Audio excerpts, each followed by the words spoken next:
can I explain? Talking to myself. Will I see again? We are always running for the thrill of it, thrill of it. Always pushing up the hill, searching for the thrill of it. All along, we are calling out now again. Never looking down. I'm just My name's Gavin. We're here with Up West Sports, and we got Jordan Cowan with the Everett Aquasox. Very excited to talk to Jordan, talk about his journey, and see how he came from being a kid from Kent, Washington, moving through the Seattle Mariners organization, and now coaching. Jordan, man, thank you so much for jumping on the pod. Excited to talk to you about your journey.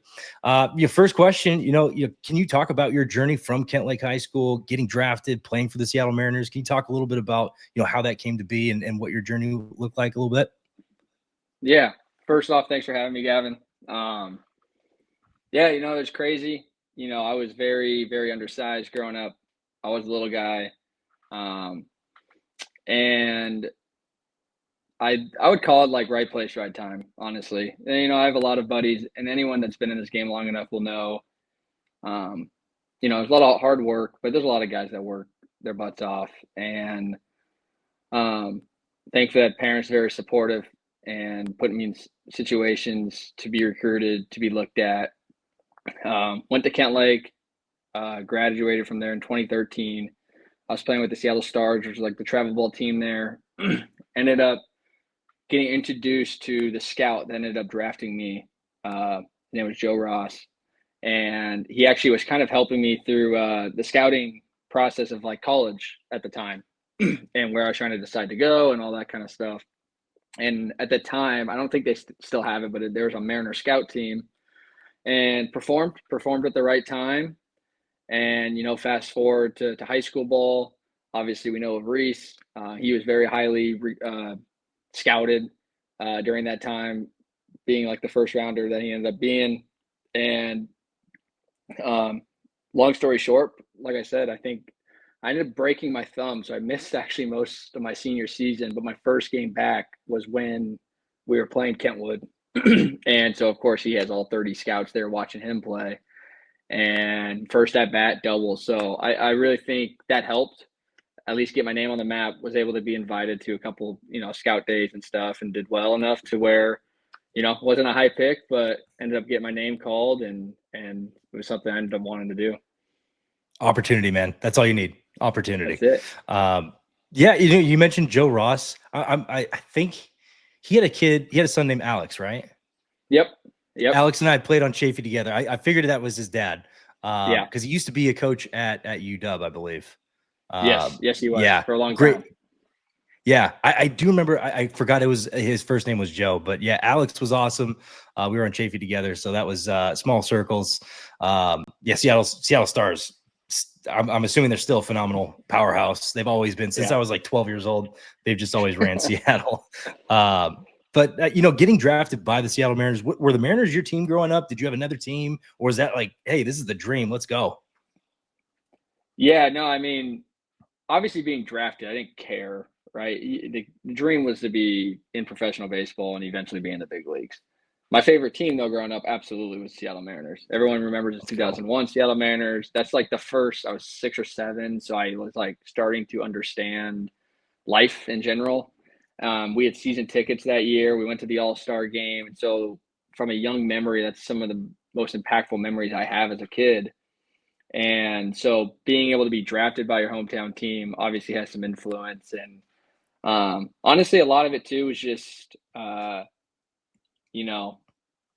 when I did sign, there's a lot of pushback. Should you go to school? Should you not? And Joe, Guy Keller, who was my coach at the time, and my parents, and even guys like Jay Buhner, I was friends with his son, Gunner. They had big impacts for making my decision. And a lot of it was just like it was more mentality than physicality, because they're like, look, you'll get bigger and stronger in both areas. College, they're going to make you do it. And professionally, you're going to be more required on your own, but we know like you'll take care of it. Plus, you're just going to get older. Like the older you get, the more mature you get. So, it's insane. Yeah, voluntold is what we're calling it. That's what we were calling it in at Western Oregon when I played for J Rob, who a great guy, but man, he ran a very tight ship. Yeah, voluntold is what we call those practices Yeah. and the stuff Yeah. that he wanted to do. Yes, I was Yeah, saying. and just curious, were you committed to a? I know you were kind of going back and forth. Were you committed to a school, or was that still up in the air? Yeah, I was committed to junior college, Western Nevada. I was Yeah, still talking to Gonzaga at the time for a potential D1. Um, that was something I was kind of hoping for. Had to figure out some academic stuff at the time. Could have taken my grades a little bit more serious back then. I was too focused on baseball.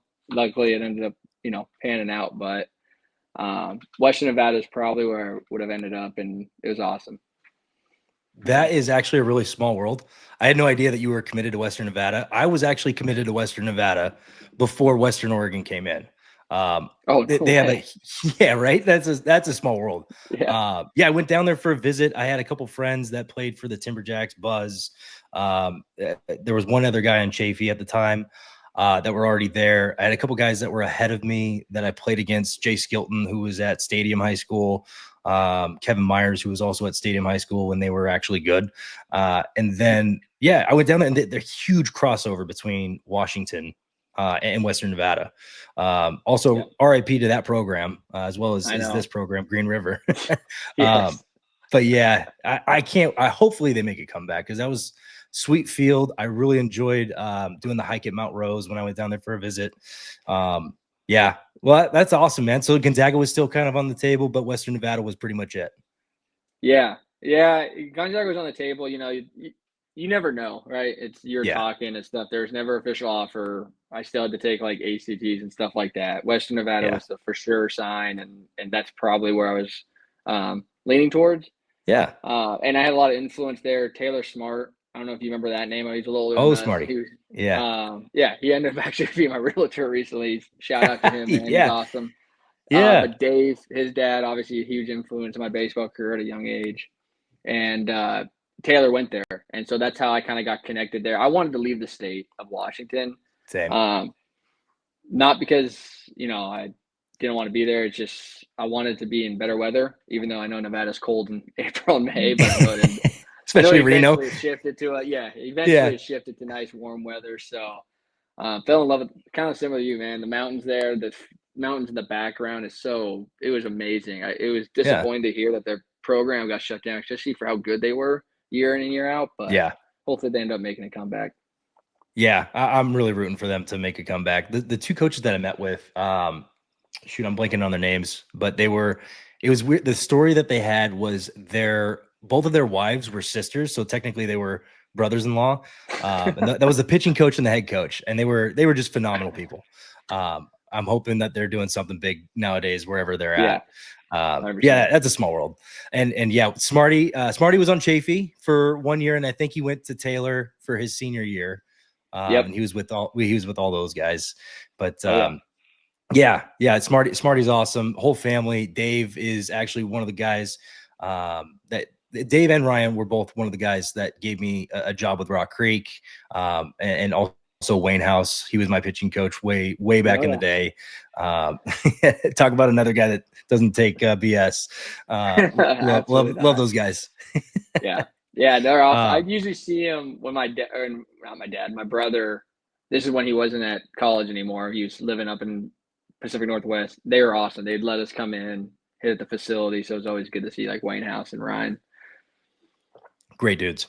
Yeah. Have you ever thought, I mean, obviously you're here with the Mariners, and that's definitely a dream job, but have you ever thought maybe down the road that college would be on the table to go coach that route?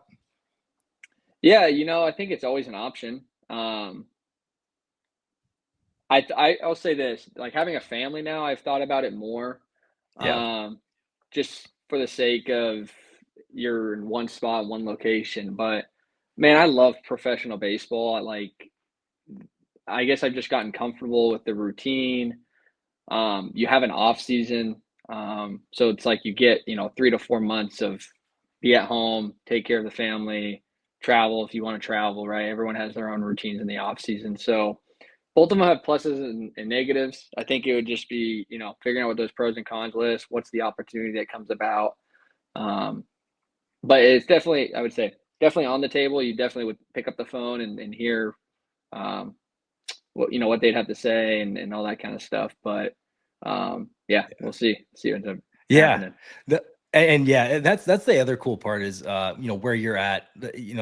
The world's definitely kind of your oyster in that sense, where having that professional experience really, really hits with some of the coaches. Actually, a lot of the coaches at the college ranks. So, I was always just curious because, college, I feel like is losing a lot of great people to the professional ranks. And no offense to anybody who's where, but I was always just curious, if you had that opportunity, is there one that's better than the other? Obviously, Willie Bloomquist going back to the college route, him being here at Arizona State. Some guys enjoy that grind versus the professional grind.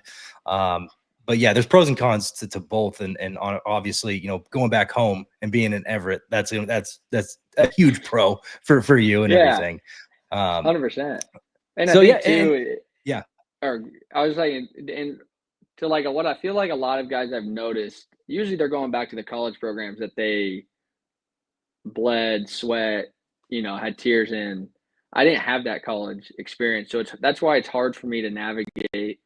If I would go to college record, I don't have that personal relationship at a specific program.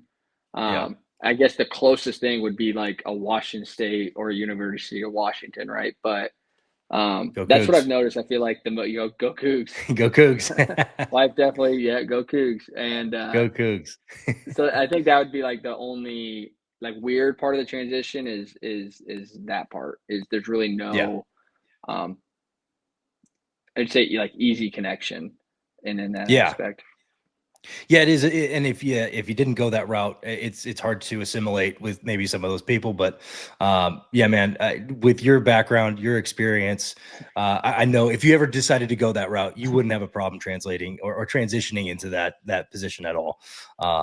But yeah, I mean, kind of on that topic of seeing different places, of going different places, you've been to many different cities, many different ballparks. Has there been one that has stuck out? You're like, I wish I could play in that park 8 days a week.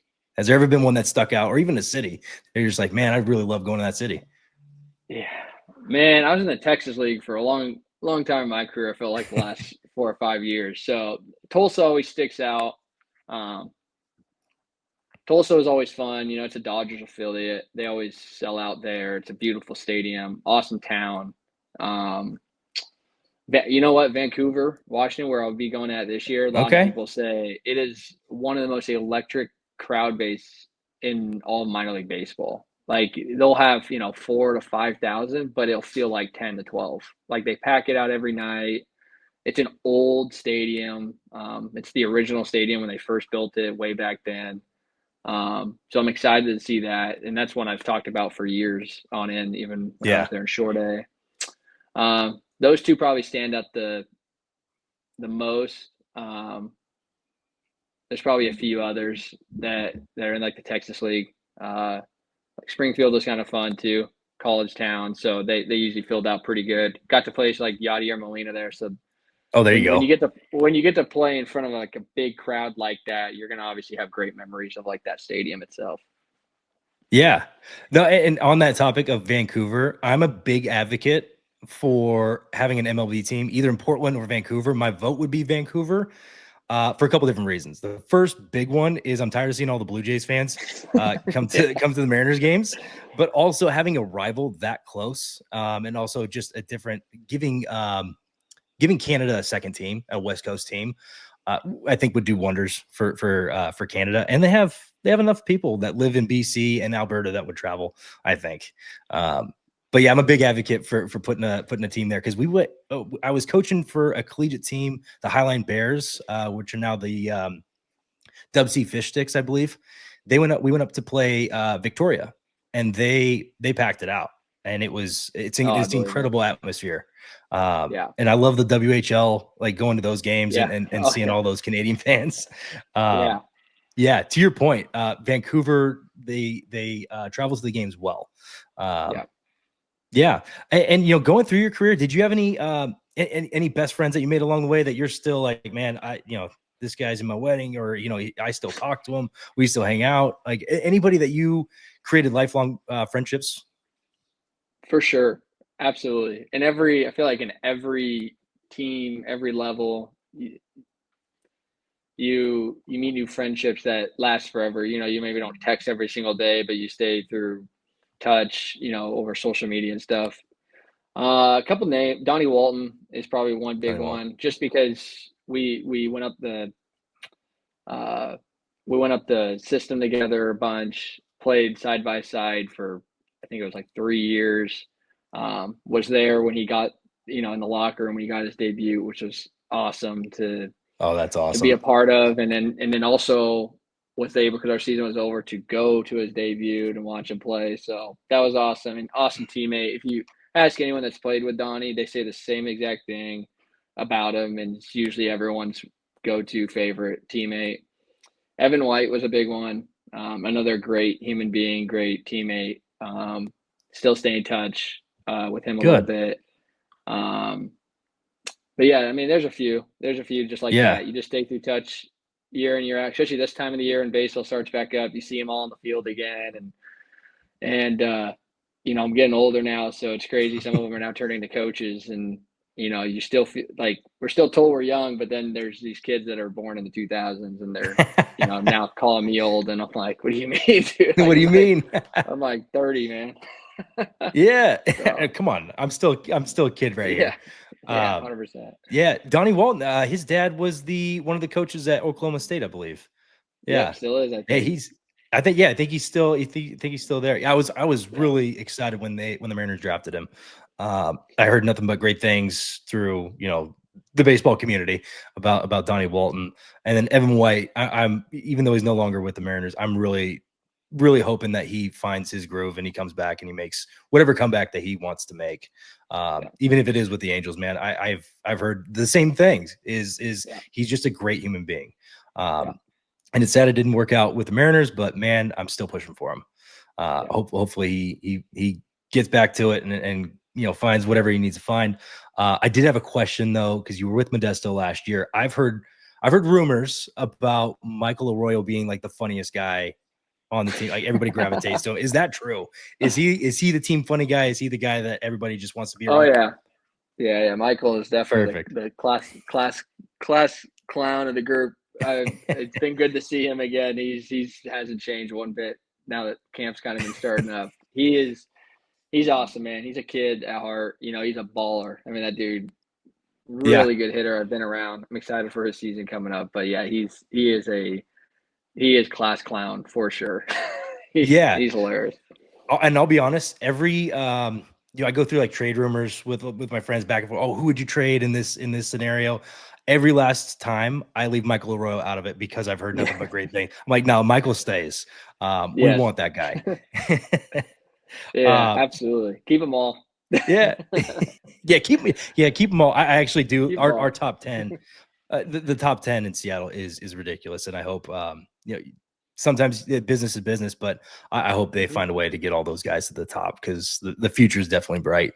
So transitioning to your coaching career, how did that get started? Was it something that you approached the staff, or was, what was that like, kind of transitioning from the playing career to the coaching career? Yeah. So when I knew I wasn't signing back with the Mariners, they told me, they're like, hey, we love you. So if you ever want to, get into coaching or whatnot, please reach out. We'll find something for you. We know that you might not know exactly right away. And I knew I still wanted to keep playing. So I signed with Atlanta and stuff. And then after that season, I was kind of like in between. Do I want to keep playing? Do I want to be done? I think December 1st kind of rolled around, and that's when I kind of talked to the wife and was like, I think I'm done. I'm just drained. Gave him a call, kind of anticipating a maybe something for the following year. And literally the next day they're like, hey, yeah, you're in. We'll figure it out. And I'm like, sweet, I guess I'm doing this thing, just like everything else you do in life, you just jump in and figure it out. And man, it's been awesome. It's been an awesome transition. And I have noticed the Mariners do I call it alumni retention, whatever you want to call it. Like Zach Vinci staying with the crew. Mitch Canham back in the day, who's now at Oregon State. Oh yeah, They do a really good job of retaining the alumni of the organization and providing those opportunities and making sure that I don't know if it's philosophy or something, but making sure that stays in contact, which is awesome. And I'm glad they did that for you as well. And I'm glad to see you thriving, man. It's really cool to see a local guy stay with the Mariners, even bounce off to the Braves, but come back and just have that opportunity to really grow. So, I mean, you've moved a couple different times throughout your coaching career. You've seen a couple different levels as a player, as a coach. Have you noticed any differences either in philosophy, training? Obviously, the Arizona League is probably going to be a little different than the others. But have you noticed any differences in the evolution of like low A to high A to double A? Is there anything that really stands out as a blatant difference, or is the philosophy the same, the regimen's the same, all of it just kind of smoothens you out, up to the top?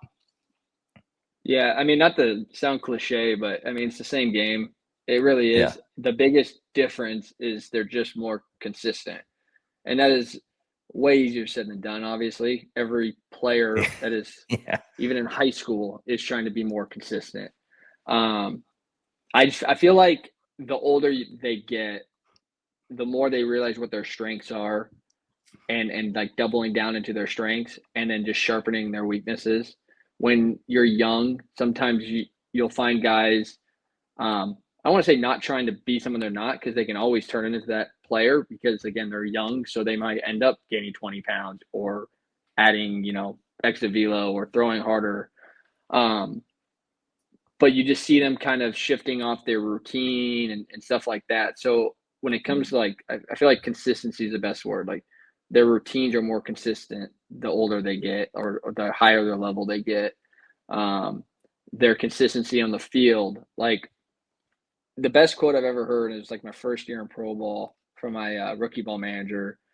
He looked at us and was just like, every single one of you on your best day is a big leaguer today. Like you can all go back up a big league game, get a hit, make all the plays, and you will fit in and you are a big leaguer. Like right there's a test that you can play. It's just how often can you do that? Right. And it's getting guys to understand that piece. Like you don't need to be this, like everyone wants to be your Juan Soto, your Julios and all that stuff. And you should want to strive for that. But it's really just coming down to just being as consistent as possible, because the more consistent you are, the more opportunities you're just going to create for yourself. Yeah. No, I think, and beautifully said. I was always curious on, what the difference is like, from a player's perspective and also a coach's perspective as you kind of grind your way up through the levels and everything. Now, with that being said, is there a philosophy with Mariners hitting coaches that you guys have all come together and it's kind of echoed throughout there, or do they just, hey, you know what you're talking about, go out there and get these guys going? Because we got some absolute dogs coming through. They're coming through our minor league system right now, more so than we've had in the past. Besides the whole, Julio and Kelenic era. Now that we have like really one of the greatest systems out there producing these top hitters, and you guys are frontlining for it. Is there any philosophy that's kind of echoed all the way down, or they just kind of let you run with it, or how does that look? Yeah, touch home plate. You've Touch maybe home seen on the back plate. of the Let's shirt. go. CJ, our hitting coordinator, came up with it. It was, I think, last year, maybe the year before. Last year's on T-shirts though, and I love it because the one thing that we're as a group trying to do a better job of, not just being hitting coaches, but be like offensive coaches, like also trying to cause havoc on the base paths. Um, because there's more to just hitting the homers and hitting the doubles, because we also understand like you're not going to be at your best every single day. Like you're not going to hit 100 homers this year. You're going to hit more singles. You're going to have a lot of walks. So what are you doing to cause chaos and still touch home plate and score runs? The guys that get paid the most in this game touch home plate the most, or produce the most of hitting those runners in, right? So Yeah. it kind of ties all together, and I love it. The players love it. They buy into it. We have fun with it, make fun of it a little bit here and there. Yeah. But there's just buy-in from the top down, man, and guys believe in it, and it makes guys care about it. That's the biggest thing is we want to score as many runs as possible. That's the aim of the game. It's as simple as that. Score more runs than the other team. Some nights it's going to be 1 or 2, and some nights it needs to be 14, 15, 16, like a football game. Yeah. And so, yeah, it's been a cool transition with that. That's awesome. And honestly, I watched all the videos that you post every Monday of all the dudes just hitting bombs and everything.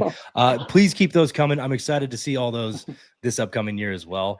Touch home plate. That's awesome. I might actually just go out and make a shirt that says that with the Mariners logo on it as well, and just have that, because that philosophy, that's so simple but just pure, and it means everything. So that's awesome. And the buy-in, coming from the college side, I've seen it. I was at 2 different colleges. I was at Western Oregon and New Mexico Highlands, and we saw it when you could have the same philosophy, but if you don't have the buy-in, it goes nowhere.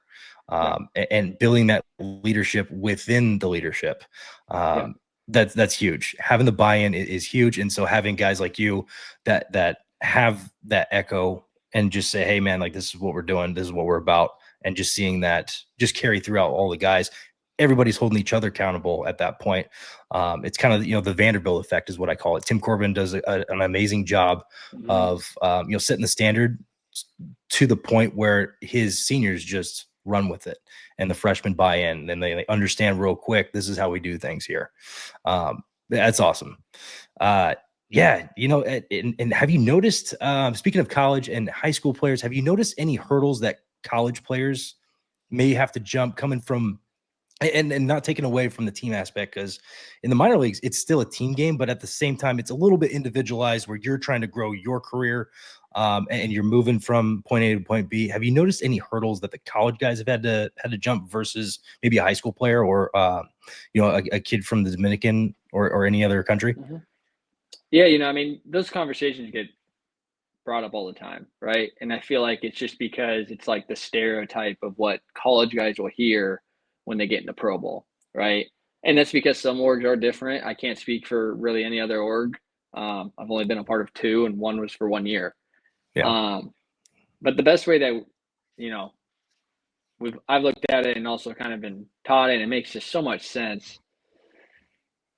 We want both to happen, right? Usually if you perform at a high level, you're going to get paid for performing at a high level, which is also going to help us produce wins at a high level, right? And so again, like, if we were just to worry about ourselves and work on our stats and all this other stuff, eventually when you get to the big leagues, there's no more going up higher. You know what I mean? Yeah. Like at some point, it does turn back into college baseball. Like, winning is literally the only thing. Like, how do you help that big league team win? That's what's going to determine you getting paid. That's what's going to determine you staying with that org, or maybe getting traded to then maybe a team to help produce and win for them, right? And so it's like, it's getting them to understand, like, yes, we obviously want you to have the individual accolades, but understand, like, in order to do so, you got to play the team baseball. The example I'll use is Las Montes last year had a monster season. And that dude, in the beginning, he wasn't hitting a bunch of homers. I think he had maybe 1 or 2 in April, and people forget that because he ended it with 20 or whatever, like he normally does. But he was he was leading the league in RBIs. I mean, the dude was cashing in every opportunity that he got. And, it's funny, we were talking about it, Vinny and I, one night, and it's just like every night, it's like, you at that time, he was hitting 300, so he was collecting hits too.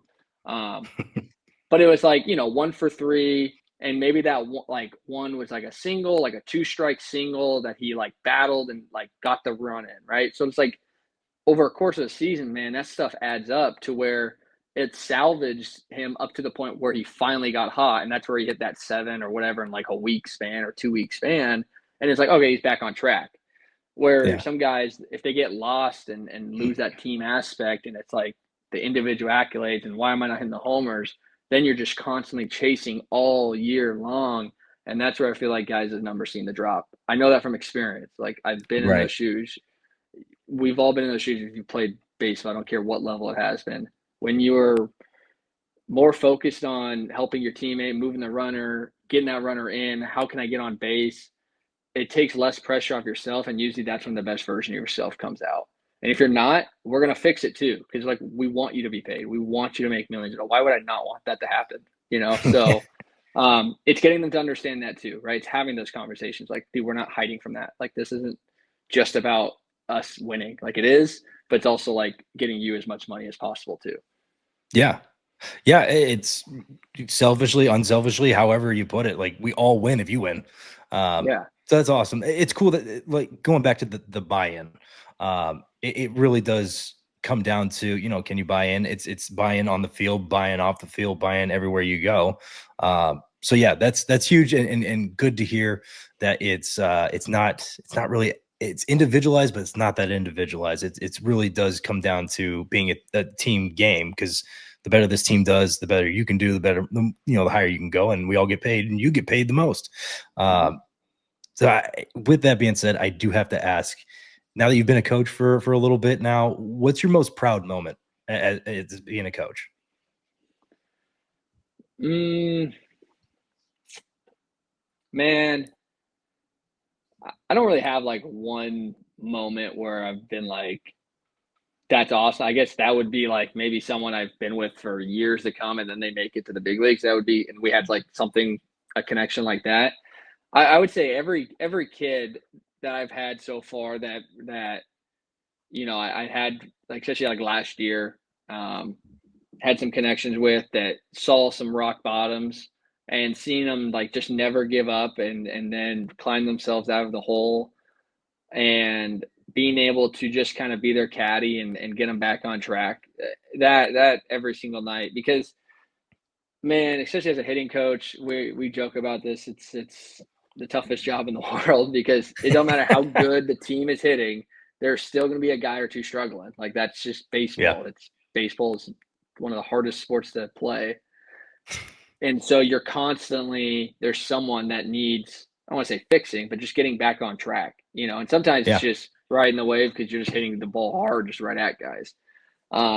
So yeah, I don't have like a specific, I just think being able to build connections with guys and just be there for them, and whatever their goals are, if they hit them, that's what my, proud moments are, because I was there That's just awesome.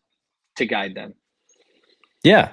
Yeah, it's awesome. And the relationships that you're creating with these guys, and just that rapport that carries throughout their career. I still, it's related but unrelated. My college coach got inducted into the Hall of Fame for our school, for New Mexico Highlands. And there was just a small group of us that went back to show our support and everything. And those are definitely, I would imagine that's one of his most proud moments, or at least one of the few that he has. But those are just awesome moments to have that relationship with the players as they grow and then beyond. And that kind of leads me into my last question. With all the knowledge and experience you've gained from Kentlake High School to right now, as we're sitting and speaking, is there one piece of advice that you would give that 18-year-old Jordan Cowan about to sign with the Mariners? Oh yeah, it would have been to relax and know everything's gonna be okay, and like learn failure, like at a younger age. I mean, the better I should say, it doesn't even matter the hitter. The best players handle adversity and handle failure better than anybody else. Like, there is no rocket science to that. And some guys are able to outskill it for so long, and then like you're gonna struggle at some point. This is a sport. Like, it don't matter what sport you play. And usually the guys that are level headed, you can be competitive. I'm not saying not to, be a fireball and be, show expression. But there's definitely times where I could have been a little bit more mature and not been so hard on myself, and just had a little bit more of like, I would say more like carefree, and just not put so much pressure on myself, especially on the offensive side, because usually when you're performing your best, you're not worried about that kind of stuff, man. You're just taking it one day at a time, and then whatever happens, you're on to the next day. Yeah. Simply put. And thank you again for joining the podcast for Up West Sports. That's going to do it for us. Jordan, I can't thank you enough for being here. I always have a tagline that I end up with, life's too short. Gas up your boys.